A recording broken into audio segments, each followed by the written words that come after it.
कोमल आज कंप्यूटर की क्लास में थी और उनके ट्रेनर ने जो कहा वो उसके लिए किसी संजीवनी से कम नहीं था। अपने ट्रेनर की बात को सुनते हुए उसे अपनी माँ की याद आने लगी और उसकी आंखें भर आई। सर ने कहा कि बताओ गाड़ी में ब्रेक क्यों लगाया जाता है। क्लास में बैठे सभी स्टूडेंट ने एक ही उत्तर दिया, रफ्तार कम करने के लिए या गाड़ी रोकने के लिए। लेकिन सर ने उनकी बात के विपरीत कुछ और समझाया। उन्होंने कहा कि क्या आपने कभी सोचा है कि इसका उत्तर ठीक उल्टा है। गाड़ी में ब्रेक लगाया जाता है रफ्तार बढ़ाने के लिए। वो कैसे? क्योंकि गाड़ी में ब्रेक है, इस बात का भरोसा ही हमें गाड़ी से रफ्तार चलाने की प्रेरणा देता है। अब जरा कल्पना करें कि अगर गाड़ी में ब्रेक जैसा कुछ ना हो तो आप शायद उस गाड़ी को कभी नहीं चलाएंगे। आखिर बिना ब्रेक की गाड़ी कौन चलाएगा? इसलिए ब्रेक गाड़ी रफ्तार से चलाने के लिए है। बस इसी तरह ईश्वर की कृपा और माँ का साथ बहुत से उबड़ खाबड़ रास्ते पर चलने और रफ्तार बढ़ाने की प्रेरणा देता है। ईश्वर के साथ माँ पर भरोसा जीवन में हमें कुछ करने का हौसला, हिम्मत, साहस देता है। हमारे माँ बाप और ईश्वर हमारी गाड़ी के जरूरी ब्रेक हैं, जिनके कारण हमें गाड़ी रफ्तार से चलाने की शक्ति और विश्वास मिलता है। कोमल इस बात को सोच करके बीते दिनों की ओर चली गई। एक दिन उसकी माँ ने उसे समझाया, भरोसा रख मेरी लाडली, भरोसा रख। उसने तेरे साथ धोखा किया। इन छोटे छोटे झटकों से जिंदगी नहीं रुकती। तू अपने पैरों पर खड़ी होना सीख। जब तक दूसरों के सहारे जिंदगी जिएगी तुझे लोग पैर की जूती समझेंगे। तूने अच्छा फैसला लिया। उस जैसे मर्द के साथ अब एक पल भी नहीं बिताना।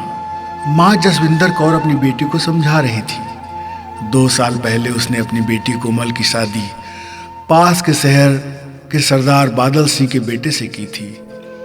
उन्होंने अपनी बेटी को घर के कामकाज में और परिवार के लिए जीने मरने का संस्कार दिया था। कोमल ज्यादा पढ़ नहीं पाई थी। पिता सरदार करतारा उसके बचपन में ही गुजर गए थे।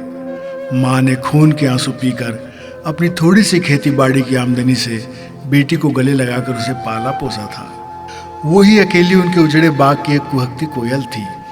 उसके बिना उसका जीवन वीरान और बेरौनक था। लेकिन फिर भी दिल में पत्थर रखकर उसने अपनी बेटी को विदा किया था। उसके जाने के बाद कई दिनों तक वो सुबकती रही थी। आखिर माँ का दिल था। लेकिन परमात्मा का भरोसा रखकर वो खुश भी थी कि उसकी बेटी सही परिवार में चली गई थी। कोमल चहकती हुई वहां का हाल बताती तो उसका दिल सुकून से भर जाता। लेकिन पिछले 6 महीनों से कोमल की उदासी उससे छुपी नहीं थी। कोमल सारा हाल चाल ठीक ठाक ही बताती, पर उसकी बातों से लगता कि कहीं कुछ ऐसा है कि कोमल कहना चाह रही है पर कह नहीं पा रही है। और उसे जिस बात का अंदेशा था वही हुआ। कोमल का पति बहुत शराबी था और शादी के कुछ महीने तो बहुत अच्छे बीते।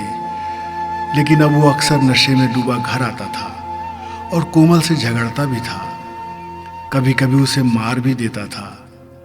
कोमल का सारा सपना टूट गया। कितनी लाड़ से माँ के सीने में सर रखकर वो सोया करती।